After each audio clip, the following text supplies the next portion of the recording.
Good evening and welcome to Chicago Tonight. I'm Brandis Friedman. And I'm Paris Schutz. On the show tonight, this variant is a cause for concern, not a cause for panic.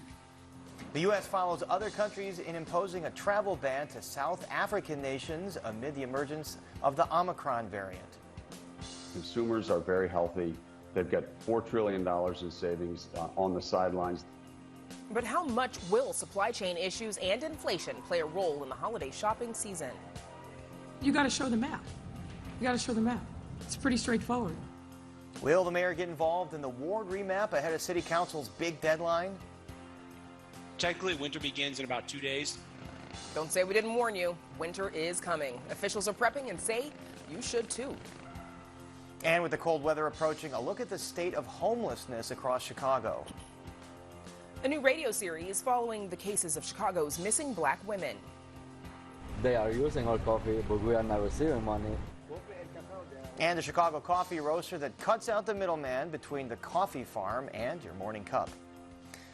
But first, some of today's top stories. The state's COVID-19 test positivity rate is the highest it's been since early September, and that's at 5.2% right now. There are nearly 4,600 newly reported cases and 8 reported deaths. The city is also reporting that nearly 94% of all Chicago city workers have reported their vaccination status. Of those reporting, nearly 77% informed the city that they are indeed vaccinated.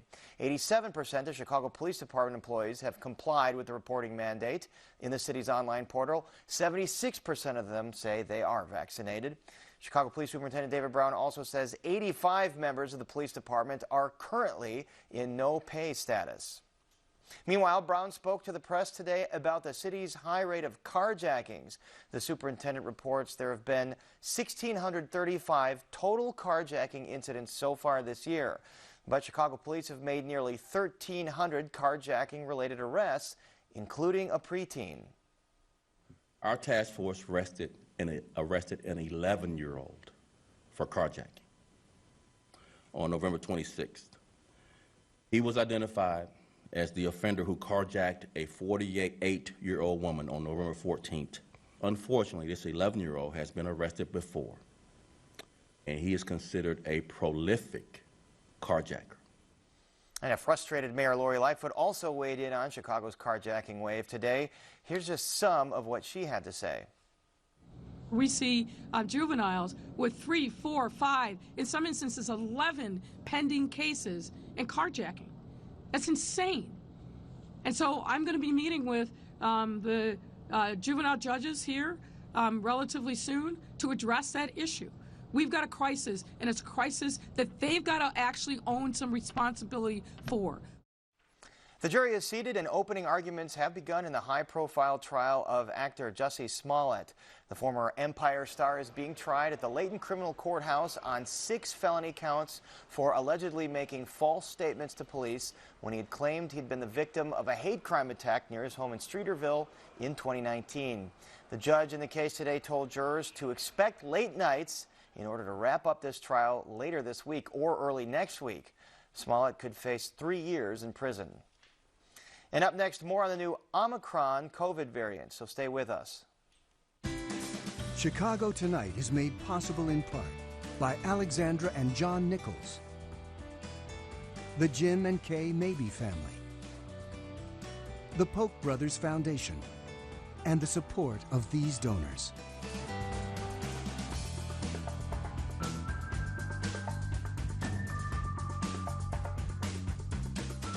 A new COVID-19 variant known as Omicron, first detected in South Africa, is spreading globally.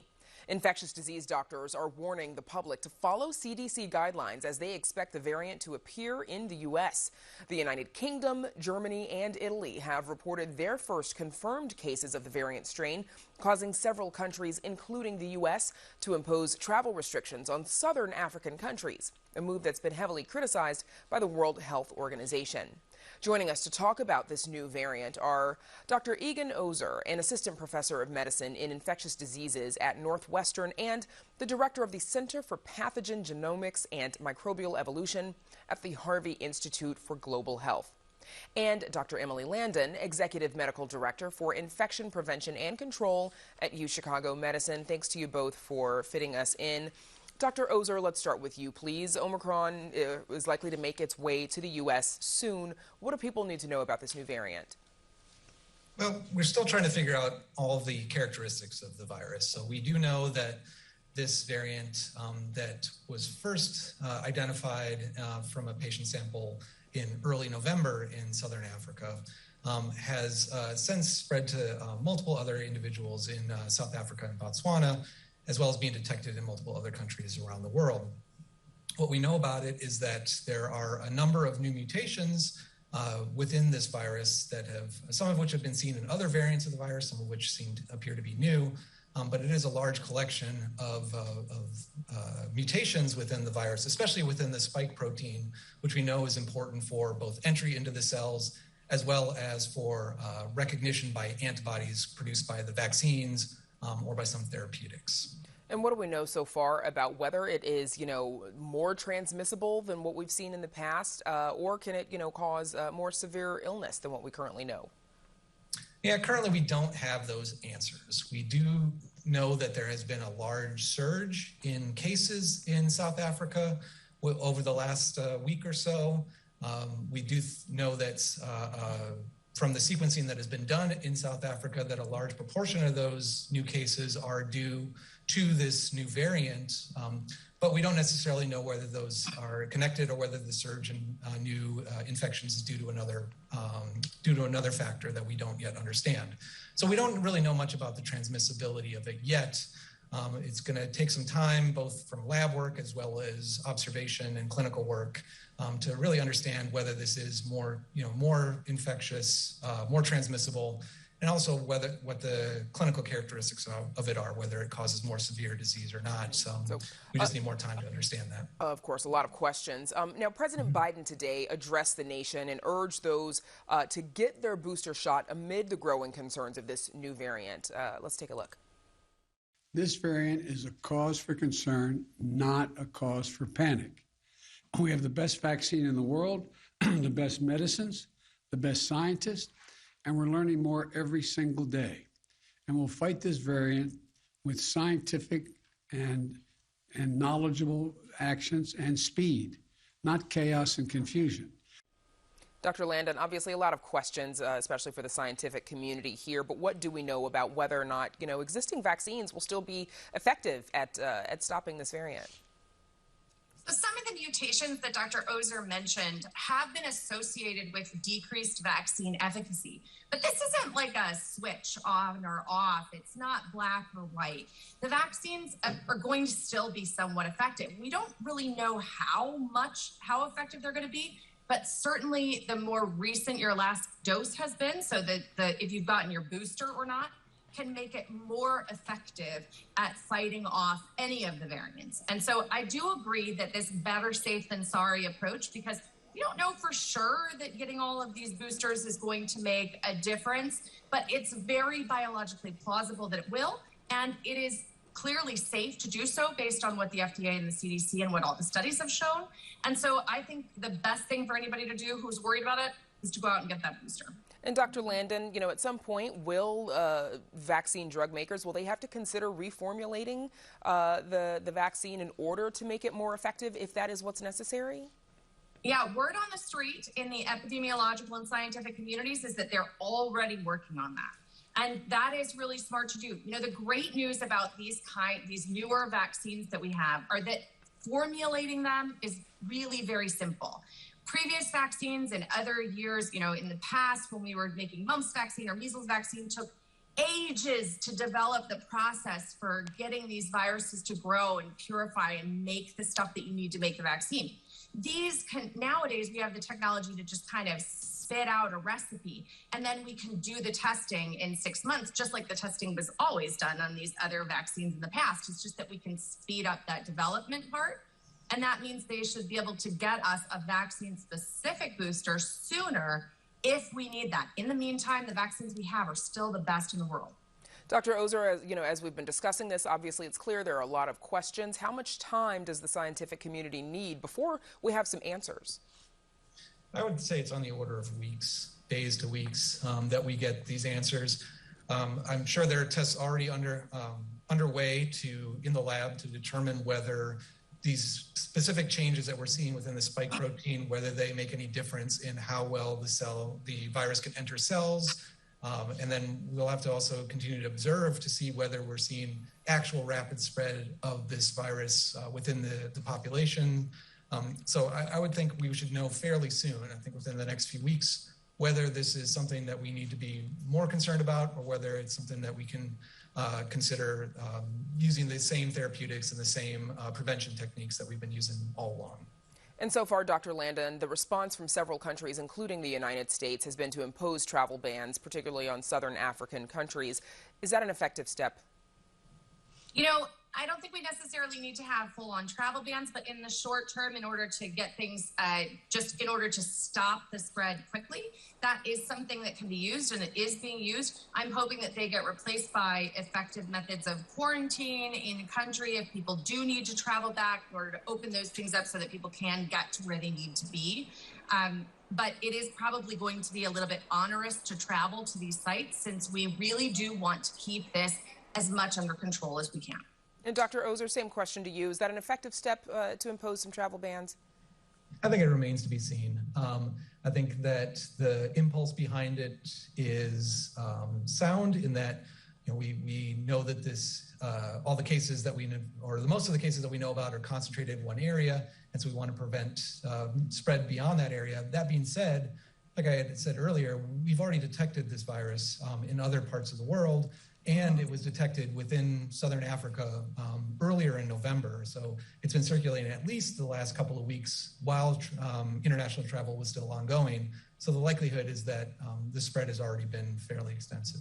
And how much of this problem would you say is, about poorer countries not having access, or as much access as we certainly have, to the vaccine, allowing the virus to mutate? In this instance, some 32 variations on the spike protein. Dr. Landon? Yeah, the story of COVID here for all of us is that none of us are an island. Every single one of us infectious diseases spread because of other people being there, and other countries are other people. We are all over the place. This is such a small world, and we can't be safe unless we protect our neighbors, whether they're the person that lives next door to you in a high rise or they're the person that lives across the globe on another continent. We need to make sure that we treat health when it comes to infectious diseases as a global issue, not just a local one. Okay, Dr. Emily Landon and Dr. Egan Ozer, thanks to you both for joining us. Thank you. And now to Paris with the latest on the city's ward remap. Paris. Brandis, it's turning into a city council battle royale. Older people have about 36 hours and counting to approve a new ward map based on the 2020 census results. But if today's Rules Committee meeting is any indication for when that proposed map might be released, looks like it'll be a rough few days. WTTW News reporter Heather Sharon joins us now with more. Heather, first of all, remind us what's at stake Wednesday and why that's the deadline. Well, state law since December 1st is the day that the city council has to draw new boundaries for the 50 wards based on the 2020 census, which found that Chicago's Black population dropped 10%, its Latino population rose 5%, and the Asian American population soared nearly 30%. So it's a very different city than it was 10 years ago, and the wards have to reflect that. If 41 aldermen don't agree on a single map, that opens the door to send the whole question to a referendum and to let Chicago voters decide, which would be the first time in 30 years that had happened. And these remap fights usually come down to a race. Today's meeting was very racially polarized. There's a clip here of Alderwoman Michelle Harris praising, quote, white aldermen for their negotiating skills. Take a look. So I think it's wrong to characterize it as a process just for a certain group of people, because 36 or more people have been in that space and created a map. So it's not just a certain caucus's map, or it wouldn't be 36 people in a space. Heather, what's she getting at here? Well, in every remap effort, except for this one, and including this one, the map has been drawn behind closed doors, which has given specific aldermen a chance to choose their own voters while at the same time punishing their enemies and boosting their allies. That has broken down because the Chicago City Council's Latino caucus is insisting that the map have at least 15 wards with a majority of Latino voters. They say it's necessary to reflect Chicago's growing Latino population and make sure they have adequate political representation. Now, at the same time, the Chicago City Council's Black Caucus is determined to create as many wards as possible with the majority of Black voters. Now, they have 18 wards now. They said they're willing to settle for 17 wards, but that's still not possible because this is a zero-sum game. When one racial group gains, another will lose, and that's why this is going to come down to the wire late Tuesday night, right before the deadline. Certainly a legislative game of chicken here, and here's a X factor, Mayor Lightfoot, and today you asked her whether she should step up and weigh in on this process a little more. Take a look. The process, I think, has been very tough. There's a lot of emotions that are built up on all sides. I think that people need to come to the table, play the long game, and get something done. Whether the council is going to be able to get themselves organized in a way that makes it happen, I don't know the answer to that. Very quickly, Heather, do you know what the mayor's going to do? I don't. I couldn't get her to nail down on exactly how long the map should be public before a vote. So that is, like you said, another X factor going into these last hours of fraught negotiations. All right, we'll keep watching it, and our thanks to Heather Sharon. And you can read Heather's full story on our website, WTTW.com/news. Up next, although Cyber Monday is coming to a close, holiday shopping is just beginning. Economists tell us what we might expect this holiday season, so stay with us. I come from a people that not only found a way to survive through the most horrific circumstances, but they thrived. I could not save one of the boys of color in my own life.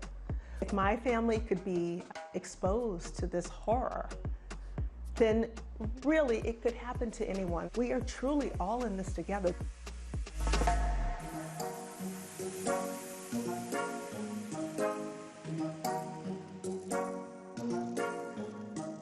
Retail sales saw a big boost on Black Friday, though shopping was still off from pre-pandemic levels. Overall, retail sales were up nearly 30% compared to last year, with the bigger increase coming from in-store purchases, according to data from MasterCard Spending Pulse. But supply chain issues are still plaguing stores, and there are persistent concerns over inflation. So what can we expect from the holiday season's economy, and will your local lot still be stocked with Christmas trees in the weeks to come?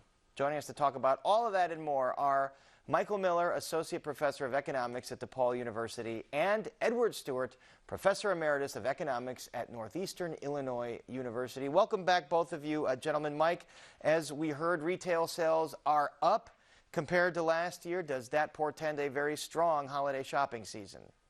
It does when you combine it with a couple other pieces of information, and that is that people's wealth is up because of the way the market is doing, and the savings that people have that they can draw upon to buy things. We also see there's some pent-up demand that people will probably spend now instead of when they did not spend during the pandemic. But the one thing that seems to be spooking the market is inflation. That it's an economy of contrast. If you look at the big picture, GDP, unemployment, new jobs are all doing really well. But when you ask the consumer, how do you feel? Consumer confidence is at a 10-year low. So it's a very, like I say, it's just full of contrast. It's the best at times and perceived worst at times at the same time. Ed Stewart, how much will this inflationary pressure and supply chain issues throw a wrench into the holiday shopping season? Well, the perception or the fear of inflation is the actual existence of inflation, which is up a little bit, but certainly not nearly at the levels that we saw in the late 70s or early 80s. This hype about inflation is as much a political factor as it is an actual economic factor. But the supply chain issues are real, and that's what's driving up prices, although there are other things that are still related to the pandemic. If you look at the consumer price index numbers, the drivers of inflation, pun intended, are things like used car prices and rental car prices. Now, why are rental car prices so high? Well, in March and April of 2020, rental car companies sold off all of their inventory of cars because they thought, oh, there's a pandemic, nobody's going to be renting cars for a while. That was right. But of course, once the economy started to rebound and demand for rental cars went up, then what happens to me, I'm going to Denver to visit my brother in December, and the rental car price is higher than the airline ticket price for my trip. So yes, there are inflation issues, but there are supply chain issues, and those aren't going to be resolved anytime soon. And therefore, I think consumers are just going to have to face the fact that this inflationary issue is with us for a while. And Ed, maybe you have to take public transit when you get out to Denver. Mike Miller, there's some economists predicting that in-store purchases are the safer route to go if one is concerned about supply chain, in-store versus online. Do you agree with that? Yeah, I think that's the case. And plus, I do think people are getting, they had COVID overload and they would like to get out. People that I speak to, of course, that's only anecdotal, but the data do support it. When you look at the broad-based data, like you mentioned, on Black Friday, we had lots of people visiting the stores. And what you want to do is if something is in stock, you want to grab it now and you want to bring it home and put it away until Christmas. But we are finding, Ed's analysis of the prices is spot on, but there is this perception that people have. When they go to buy food, it's up about 7%. When they go to buy apparel, it's up about 6%. And these types of things affect them every single day, including gasoline, which is up 51% from a year ago. I know that the prices were lower then, but it's that perception. I know that Ed agrees. I saw him shaking his head. There is the reality, like I say, the economy is solid, but there are these two underlying problems that are the inflation, and that is weighing on the consumer, there's this consumer confidence problem. And Ed, maybe those gas prices are also leading to those higher rental car prices. What's driving the high gas prices, and are there any signs that some of these efforts at mitigation by the president might bring those costs down? The releasing of the strategic may do a little bit transitory, but the energy prices are a supply chain issue as well. There are dock workers, there are refinery workers that are affected with COVID. There's the worldwide shipping crisis, which is not just the U.S. I'd kind of like to piggyback on what Dr. Landon said about we're all in this together. Inflation is a global phenomenon. There's inflation everywhere. It's not a U.S. phenomenon, and it's a global phenomenon, and it's not going to be solved until all of the glitches in the supply mosaic. It's not really a supply chain because it's a whole bunch of independent actors trying to maximize their own behavior. And it's going to take some patience, which Americans don't usually have a lot of. But that's, unfortunately, that's the bad news, is that high energy prices, some food prices are up. If you look at the consumer price index, individual numbers, Paris, you'll see that bacon prices are up 20% and fruit and vegetable prices are up 3%. So I would encourage everybody to cut back on bacon and load up on fruits and vegetables as the not only economically prudent thing to do, but my cardiologist would recommend the same thing. There you go. Inflation spurring on a healthier diet. Mike Miller, what do you think about global inflationary pressures and supply chain issues? How long will it take to solve those all around the world? Well, I'm thinking when this first began, I figured it would take into early no later than mid-2022. I agree with Ed that this is one reason I was concerned. It was very much related to the money supply until I saw data that showed it's across the world. And our money supply is certainly not going to cause inflation to go up in Japan or in Europe and so forth. And so I think it is, a lot of it is demand-based in terms of households have the pent-up demand, and that's being further spurred on by the government spending. But the supply chain, you have what we call, cost push inflation. The costs are rising, and we have to pass that on. And I do think a lot of this is temporary. I'm still with the Fed I know a lot of economists have jumped ship. I'm still with the Fed that this is a transitory phenomenon. It is not it's not going to be a spiral where wages and prices keep chasing each other. I think that we will by no later than mid-22. I'm hoping the first quarter of 2022 that these price will subside. And we do have to, however, get through this rough period right now. And Ed Stewart, you saw the markets have a bad reaction late last week to the rise of the new Omicron variant. How big a wrench could that throw into things if this spreads and ends up being a pretty severe variant? It could, although I'd like to shift us to another market to talk about inflationary expectations. One of the things I always tell my students that if there's inflation in the U.S. that's particularly bad, then our long-term interest rate should go up and the value of the dollar should go down. And just the opposite is happening. The 30-year Treasury bond is still way below 2%. When I was in Europe in September with former Northeastern students, the euro was cost about $1.15, $1.16. It's now down to $1.12. So the international financial community, foreign exchange speculators, don't see a big inflation trend in the U.S. that's going to be long term. So I would advise just a little bit of patience, a little bit of forbearance, and maybe save a little bit of money and wait for prices and inflation to moderate, probably in the second half of 2022. All right. Patience seems to be the key word here in this discussion. And our thanks to Michael Miller and Edward Stewart. Thanks so much. You got it. And now, Brandis, we go back to you. Paris, thank you. Still to come on Chicago Tonight. The parking ban takes effect this week. That and other things to keep in mind before the temperatures really dip and the snow starts to fall. And with the cold weather approaching, how are local leaders tackling the state of homelessness across Chicago? We talk with the host of a new radio series following the cases of missing black women in Chicago from the last 20 years. They are using our coffee, but we are not receiving money. And a Chicago coffee roaster that cuts out the middleman between the coffee farm and your morning cup. But first, some more of today's top stories. Prosecutors in the Jussie Smollett trial lay out the case against him in opening arguments. The former Empire actor was accused by Special Prosecutor Dan Webb of developing a, quote, secret plan to fake a hate crime for national attention. A pair of brothers who had worked as extras on Empire told police that Smollett paid them for the fake attack. Smollett denies he staged the event and says the brothers attacked him and then framed him to avoid being criminally charged themselves.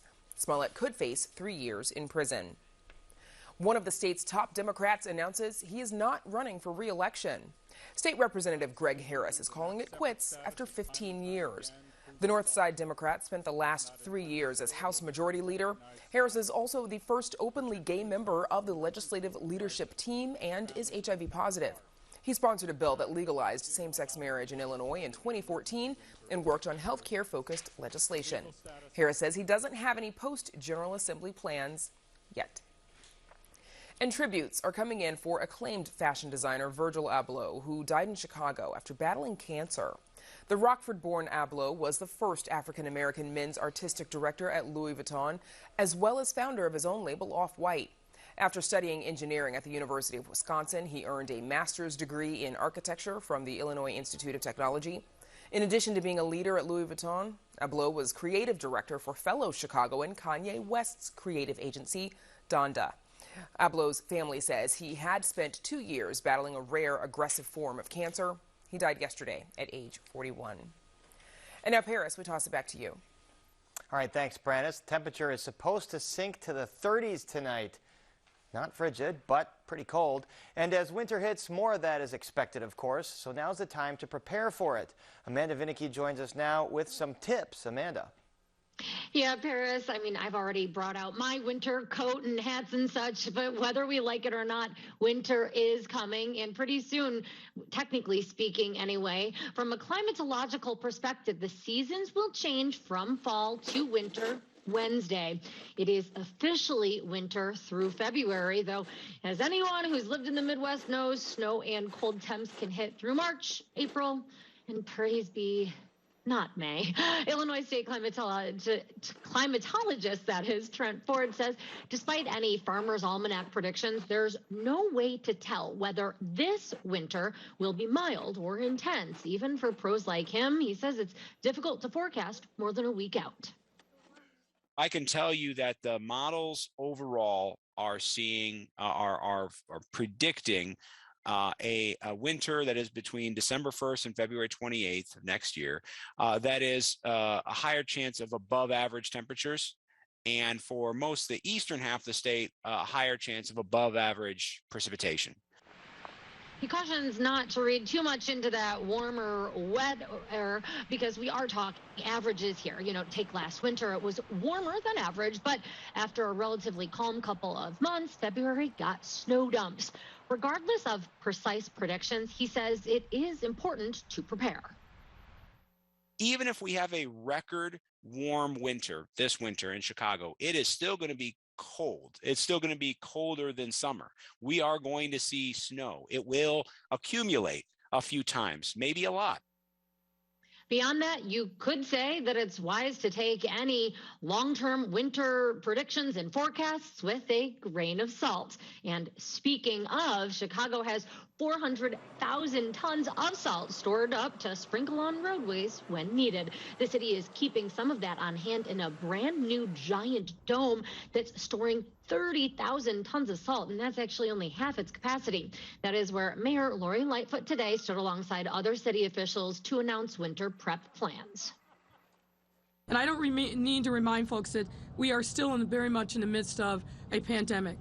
And the many challenges of COVID-19, coupled with the inconvenience and life-threatening conditions that cold weather and extreme weather brings every year, that means we got to utilize every tool that we can to protect the health and well-being of our residents.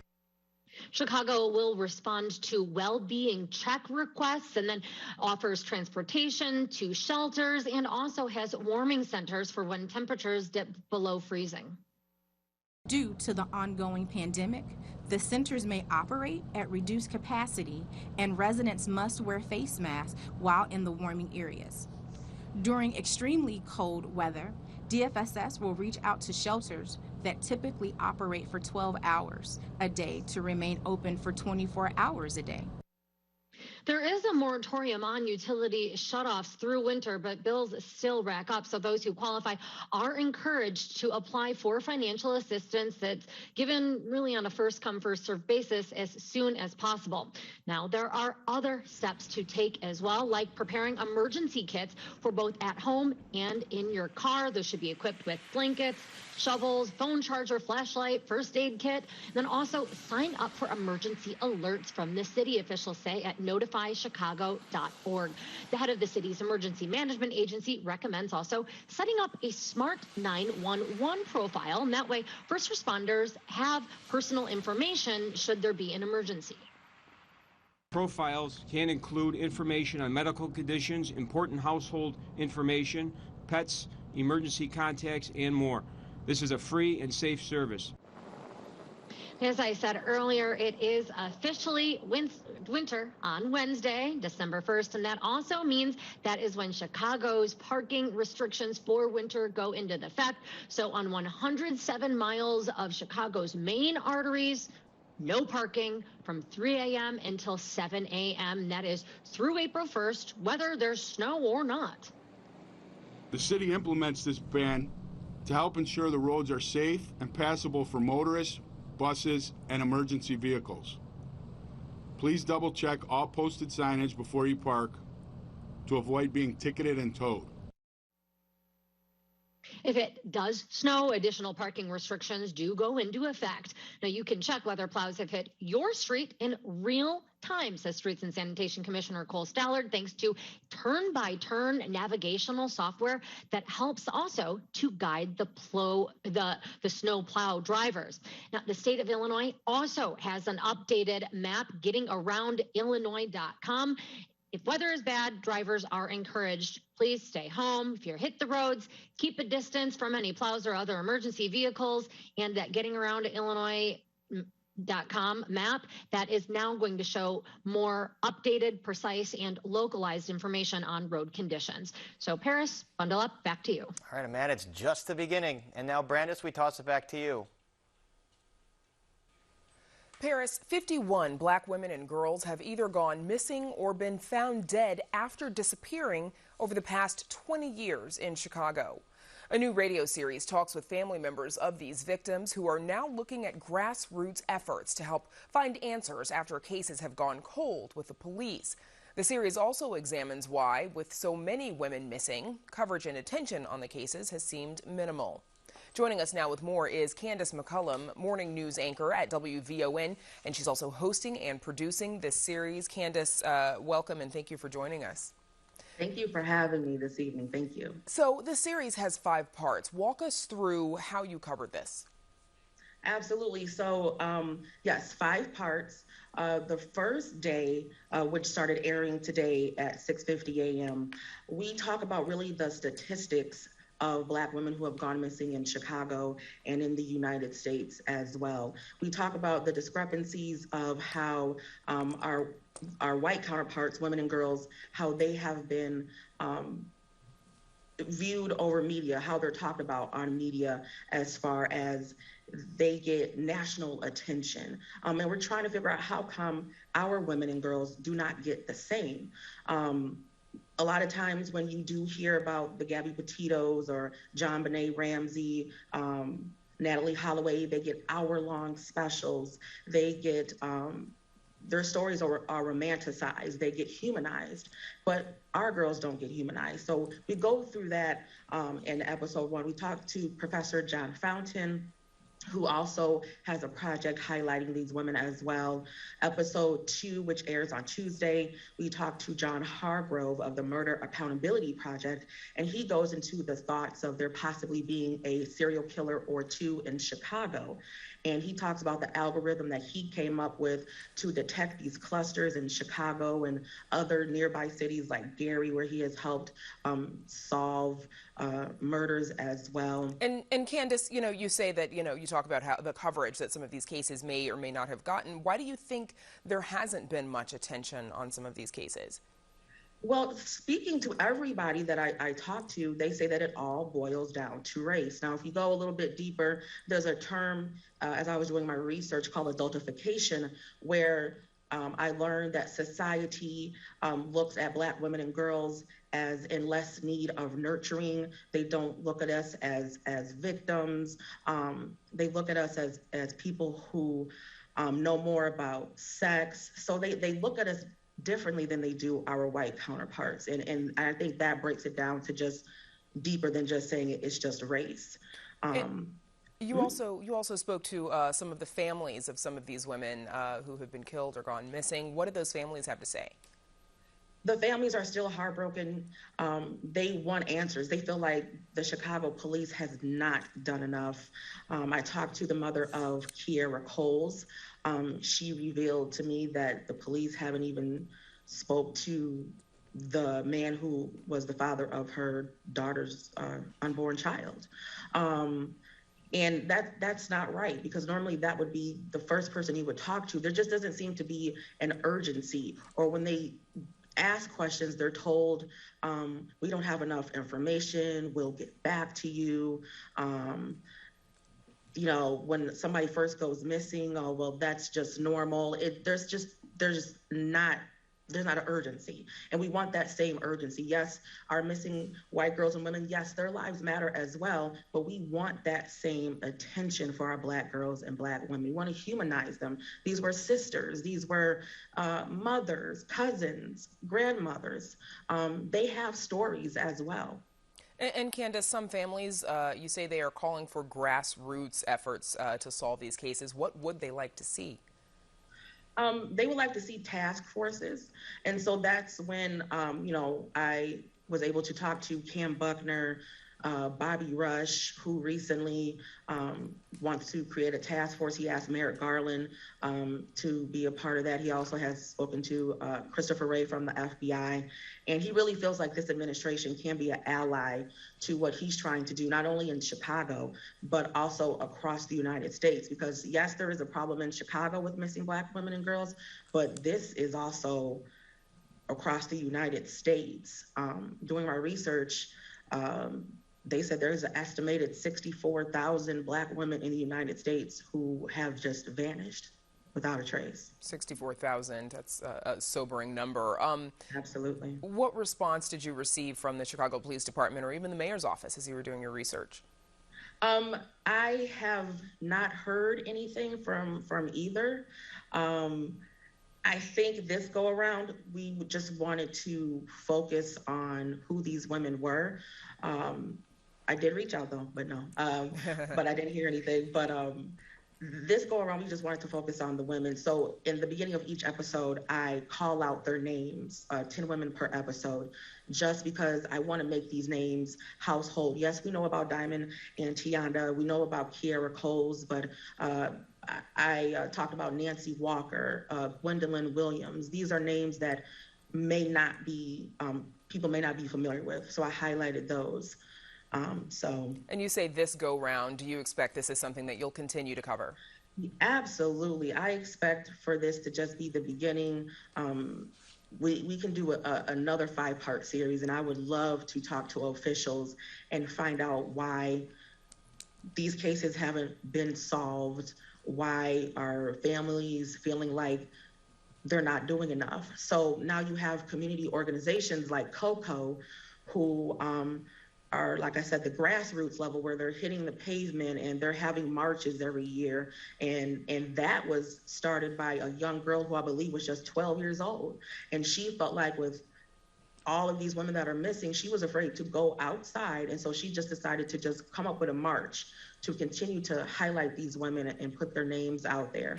Right, raising awareness as you're doing. Raising awareness, absolutely. Right. So as you're doing, like, Candace McCullum. Sorry, we are actually out of time, but thank you so much, Candace McCullum. All the best. Thank you so much for having me. And you can listen to the series on 1690 AM starting today through Friday. And now, Paris, we toss it back to you. All right, thanks, Brandis. We spoke about the coming winter weather just a second ago, and the onset of winter also means growing concerns for Chicago's homeless population.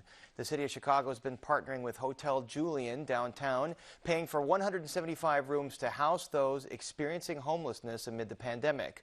Older People recently extended this partnership into February, but will that be enough? Tonight, as part of our Firsthand Living in Poverty series, we take a look at the state of homelessness across the city. And joining us to discuss this and more are Susan Reyna Guerrero, Executive Director of Covenant House, Illinois, a nonprofit organization serving youth ages 18 to 24 experiencing homelessness, and State Representative Lindsay LaPointe, who represents Northwest Side of Chicago and is a part of the Illinois Housing Committee. Welcome, both of you, to Chicago tonight. Representative LaPointe, I'll start with you. We mentioned you're part of the Illinois Housing Committee. You've been having some meetings recently to address the problem of homelessness. What are the things you're talking about as it relates to homelessness in Chicago right now? Thanks, Paris. And first of all, thanks for looking at this really important issue right as it is about to get colder in Chicago, which is a serious concern. So in the Housing Committee of the Illinois House, what we're actually looking at is the unprecedented opportunity we have with American Rescue Plan dollars at the state level. And we are trying to be very thoughtful about how we can invest those dollars to, and what's important to me and important to the committee is make some serious headway on medium-term issues, but also to make sure we are saving lives this winter and next winter. And with the current diminished emergency shelter bed capacity in the city of Chicago, that is a real concern. So we're looking at things like how do we save lives? And we're looking at things like how do we partner with hotels, much like the Hotel Julian, to get people in so they can get on a pathway to stability. And I want to talk about the Hotel Julian in a second, but Susan Reyna Guerrero, we mentioned you run Covenant House for youth. Are you anticipating being at capacity this winter? Unfortunately, we're slowly ramping up our programming. Once we're up at full capacity, we'll be able to take up to 40 youth. Right now, we're at 12 youth, and we're slowly ramping up. But we know the needs for homeless young people that are 18 to 24 are very different in terms of the developmentally appropriate programming and supports that they need. So that's why something like what we're doing really will help start to nudge away at the bigger issue. But we know there's a huge gap in resources available for young people that are homeless at this point. And that's what I was going to ask you as a follow-up, but will there be enough beds for youth who need housing this winter? Unfortunately, there isn't. We know that on any given night, there's anywhere from 2,000 to 3,000 homeless young people. And what makes it very difficult to get a good number is that a lot of them may be on the streets, or they are couch surfing or doubled up, and which means that, maybe they have a bed tonight, but they may not have a bed tomorrow. So we know that approximately in Chicago, there's anywhere from 200 to 375 beds that are dedicated to homeless young people, yet we know there's about 2,000 to 3,000. So there's always going to be a significant gap. That's why, the wonderful opportunity for the program that Representative LaPointe is talking about can provide some kind of stopgap, but there is the bigger issue of just responding to the overwhelming need in a way that responds to what young people need who are experiencing homelessness. All right, and that's something that we're trying to house. Representative LaPointe, you mentioned the city's deal with Hotel Julian, 175 rooms a night. They're going to extend that into February, but as I understand, a lot of those rooms go vacant. So what's the problem here matching up homeless folks with those rooms that the city's paid for? That's a great question, and I heard that when I was listening to City Council proceedings, and it's troubling. So one of the big gaps is that on-the-ground outreach and making sure that our human service workers who might be employed by either the city or by nonprofit organizations come out to the neighborhoods and really meet people where they're at, build that relationship, and talk to them about getting into Hotel Julian. That's not happening as much as it should right now. And up here in Jefferson Park and Portage Park, where I live and represent, we have never had an adequate human service infrastructure, even before COVID. So now what my office does is a lot of outreach to the city to get them to come up to have conversations with people about Hotel Julian and then get them on a pathway into those vacant units because the city is paying for them and we have needs. And Representative LaPointe, I'll stay with you here because the city's also spending $95 million in the current budget to address the issue of homelessness. In addition to the Hotel Julian, or maybe that includes some of that Hotel Julian money, is that sufficient to deal with the problem this winter? Or this coming year? Yeah. Bottom line is it's not. We have never fully resourced this system. And at this moment in time, our normal human service infrastructure has been rocked by the pandemic. We are seeing an uptick in visible homelessness around the whole city, and definitely in my area on the far northwest side, we see encampments. And so this moment calls for more investment, but it also calls for specific things that will keep people alive this winter. And Susan Reyna Guerrero, you've said that homeless youth are often overlooked. I mean, when we think about the homeless population, we don't really address the youth population quite as much. Why is that? Why is there this gap here?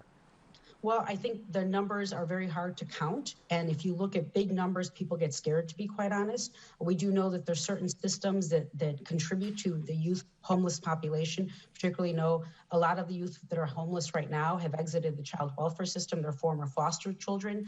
They're exiting from hospitalization, so they have some mental health issues. They're leaving domestic violence situations within their homes. So it's a very complex problem that requires a comprehensive approach. So one, the problem is very big, but it is something that is very doable if we develop the programming that can respond to their needs.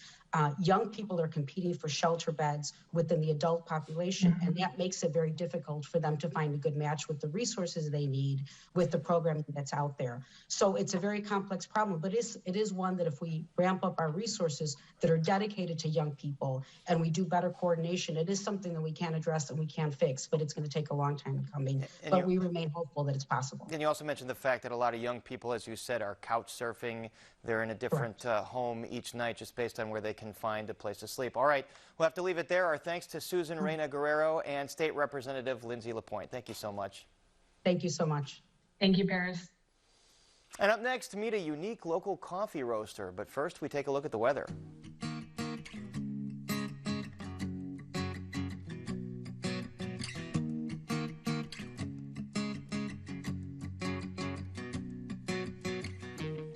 And as the weather starts to turn chillier and the days grayer, many Chicagoans rely on coffee to bring them some daily sunshine. And we're not alone. Americans spend more than $5 billion on coffee every year. Don't I know it? But the people who grow the beans around the world don't always benefit from the wealth their product creates. A local coffee roaster aims to bring those beans directly to your cup through a family connection. Producer Erica Gunderson has the story. When I saw a hot cup of coffee, it reminded me of my grandpa's, because they always drink the hot coffee and they don't care if it was in the morning or in the afternoon. It was just a hot coffee to have a conversation and share time together. So that's what coffee means to me. Elmer Fajardo was just 17 when he made the trek from his family's farm in Guatemala to Chicago in 2011. The name of my village is Aldea Valle de Jesus. I remember that we didn't even have like electricity until I was like 8 years old. My grandpa, he used to grow a lot of not only coffee, but he used to grow tobacco, corn, beans, sugar cane. Today, Fajardo's business Anticonquista Cafe sells locally roasted beans from the Fajardo farm. But when he came to Chicago, Fajardo was just hoping to find work that would allow him to send money home and keep the farm afloat. It was in Chicago's coffee shops that Fajardo says he had a wake-up call. When I came here in 2011, and I saw there like, the prices of coffee in my town, and when I went to those fancy places to drink, when I saw the prices there is something wrong, because they are using our coffee, but we are not receiving money. They have been selling this coffee for this expensive price, right? Fajardo says that in Latin America, even cooperative farming models often end up undercompensating farmers for their beans. And that's how this multinational corporation, they say, these people own us, their coffee. We already have their coffee in advance, right? And that means that these people, even if the price is high, they are not going to receive more money because they already own their coffee to these multinational corporations. In 2019, Fajardo and his wife, Lauren Reese, developed a business model that cuts out the middleman between farmers and consumers. It's coming directly from my husband Elmer's farm, and I work directly with his brother, my brother-in-law, Emilio, and we basically talk every day. Especially when it's during the harvest season. I am his point person with helping sort of steward the coffee from the farm all the way up here to Chicago. Pues con el café que se prepara para mandar ahí, hay que cortarlo, seleccionarlo en el corte, despulparlo, se lava, se seca, se puntella y de ahí se trilla. Y nuevamente se vuelve a clasificar ya para mandarlo para ahí. Once the beans have made their own trek from Central America to Chicago, they're roasted here in small batches. They sell their coffee beans by the bag and brewed coffee on their website and at farmers markets via their coffee bike. There are so many coffee shops, but not like what they're doing, which is pretty amazing, that they have a direct line to the farm, that it's a family business. That drew me in because I love a good story. So the story kind of sells the product, and then the product just delights you. Reese says their ultimate goal is to open their own storefront that keeps the needs of the immigrant community in mind. I don't really see cafes open in the evening when working people are more available. And so for us to be able to create this space that's open in the evenings, to be able to support that with the immigrant community is definitely a goal for us. And Fajardo says that being able to share his family's coffee with Chicagoans has helped make this city his second home. There is a lot of nice people in Chicago, a lot of Latino people in Chicago that I have been receiving my coffee with love, and that's what that means for me, because it's just something of my family. For Chicago Tonight, this is Erica Gunderson. And this December, Elmer Fajardo will be returning to Guatemala to see his family for the first time since arriving in Chicago 10 years ago. And while the outdoor farmers market season has ended, Anticonquista will be at the indoor Logan Square Farmers Market over the winter. The roaster is also making plans to open a storefront in the Hermosa neighborhood next spring. You can find more information on our website. And we're back to wrap things up right after this. Chicago Tonight is made possible in part by Alexandra and John Nichols, the Jim and Kay Mabey family, the Polk Brothers Foundation, and the support of these donors.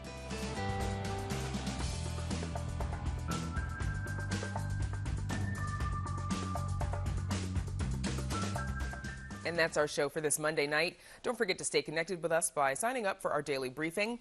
And you can get Chicago Tonight streamed on Facebook, YouTube, and our website, WTTW.com/news. You can also get the show via podcast and the PBS video app. And one quick shout out before we go. Congratulations to my cousins Martin and Connor Paris for leading the Fenwick Friars to their first ever IHSA Class 5A State Football Championship. And a big congratulations to all the IHSA winners this weekend. Way to go. And please join us tomorrow night live at 7. The clock is starting to run out on drawing new City Council ward maps. We have the latest on the remap battle. And remembering the late composer Stephen Sondheim with a look at the legacy he leaves behind. And join me tonight in just a few minutes at 8 p.m. for our virtual Black Voices community conversation. We're talking with Black business leaders and owners about challenges entrepreneurs are facing, like supply chain issues and worker shortages. Again, that's happening tonight at 8. You can visit WTTW.com/events to join us. Now, for all of us here at Chicago Tonight, I'm Brandis Friedman. And I'm Paris Schutz. Thank you so much for watching. Stay healthy and safe, and have a great evening.